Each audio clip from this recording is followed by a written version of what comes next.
A'udzubillahi minasyaitonirrajim. Bismillahirrahmanirrahim.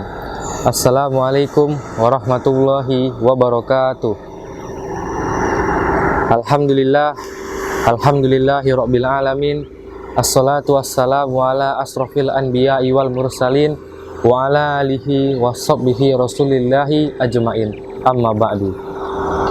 Pertama dan utama sekali, marilah kita panjatkan puja dan puji syukur kita kepada kehadirat Allah Subhanahu wa Ta'ala, yang mana telah memberikan kita rahmat dan karunia-Nya yang beribu-ribu banyaknya.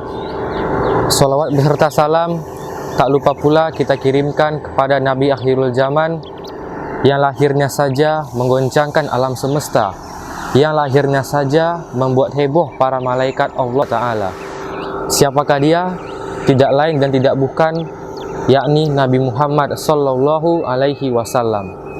Semoga keluarganya, sahabat-sahabatnya, dan kita sebagai umatnya yang selalu mengikuti sunnah-sunnahnya kelak mendapatkan syafaatnya di akhirat nanti. Pada kesempatan yang berbahagia ini, izinkanlah saya untuk menyampaikan beberapa materi tentang beberapa peristiwa yang terjadi di bulan peradaban, bulan Ramadan. Yang pertama adalah pembebasan Mekah. Pembebasan Mekah merupakan peristiwa yang terjadi pada tahun 630, atau lebih tepatnya terjadi pada tanggal 10 Ramadan 8 Hijriah, di mana Nabi Muhammad beserta pasukannya mendatangi dan menguasai Mekah secara keseluruhan tanpa adanya pertumpahan darah dan tanpa adanya sedikit pun perlawanan dari kaum musyrikin pada saat itu. Setelah menguasai kota Mekah, Rasulullah beserta pasukannya pun menghancurkan seluruh berhala baik di dalam ataupun di luar Ka'bah. Yang kedua, bulan diturunkannya Al-Quran. Beberapa hari yang ditentukan itu adalah bulan Ramadan, bulan yang di dalamnya diturunkan Al-Quran sebagai petunjuk bagi umat muslim dan sebagai penjelasan-penjelasan mengenai mana yang baik dan mana yang buruk.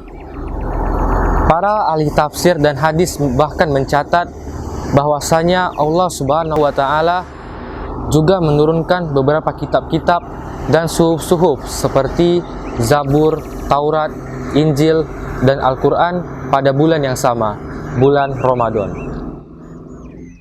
Yang ketiga, peristiwa Perang Badar. Perang Badar merupakan perang pertama kali umat muslim.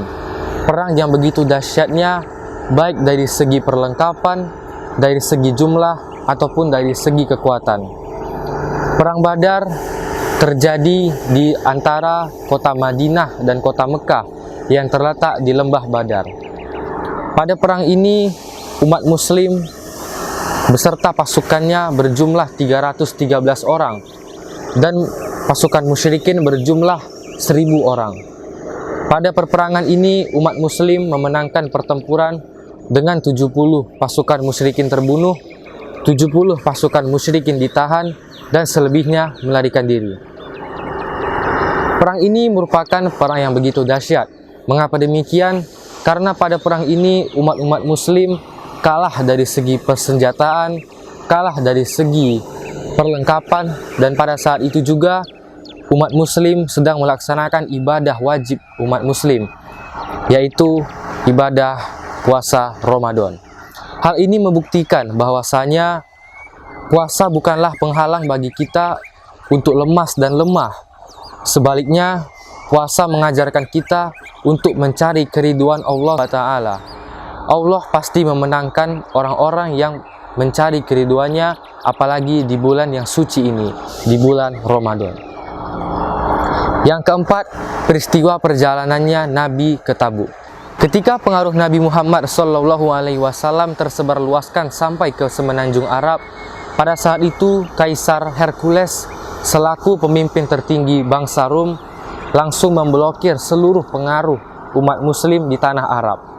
Ketika Nabi Muhammad mengetahui hal tersebut, Nabi Muhammad langsung mengumpulkan pasukan muslim sebanyak 30.000 orang dengan tujuan untuk menguasai Rum dan tujuan lainnya untuk mengutip zakat. Ketika Nabi Muhammad beserta pasukannya sampai di kota Tabuk, pasukan Rum sudah tidak ada di situ. Mengapa?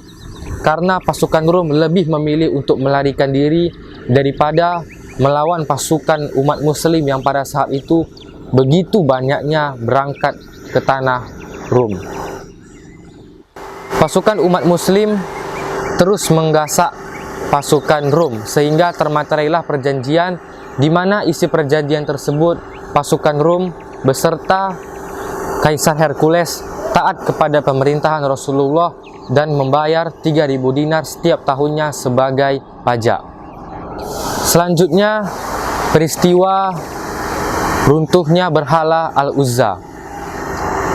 Ketika Rasulullah sudah menguasai kota Mekah dan sudah menghancurkan patung berhala sebanyak 360 yang berada di luar dan di dalam Ka'bah, Rasulullah mengutus Khalid bin Walid untuk menghancurkan berhala Al-Uzza yang terletak di Nakhla. Ketika Khalid bin Walid mengetahui hal tersebut, Khalid bin Walid langsung pergi dan melaksanakan tugasnya untuk menghancurkan berhala Al-Uzza di Nakhla. Ketika hancurnya berhala tersebut, maka sudah tidak ada lagi penyembahan berhala di zaman Rasulullah Shallallahu Alaihi Wasallam. Saudara-saudaraku yang dirahmati oleh Allah Subhanahu wa Ta'ala, demikianlah ceramah agama yang dapat saya sampaikan. Mohon maaf bila ada kekurangannya. Yang benar datang dari Allah Subhanahu wa Ta'ala, yang salah datang dari saya sendiri, karena saya hanyalah manusia biasa yang tak pernah luput dari kesalahan. Akhirul kalam, subhanakallahumma wa bihamdika asyhadu an la ilaha illa anta astaghfiruka wa atubu ilaik. Assalamualaikum warahmatullahi wabarakatuh.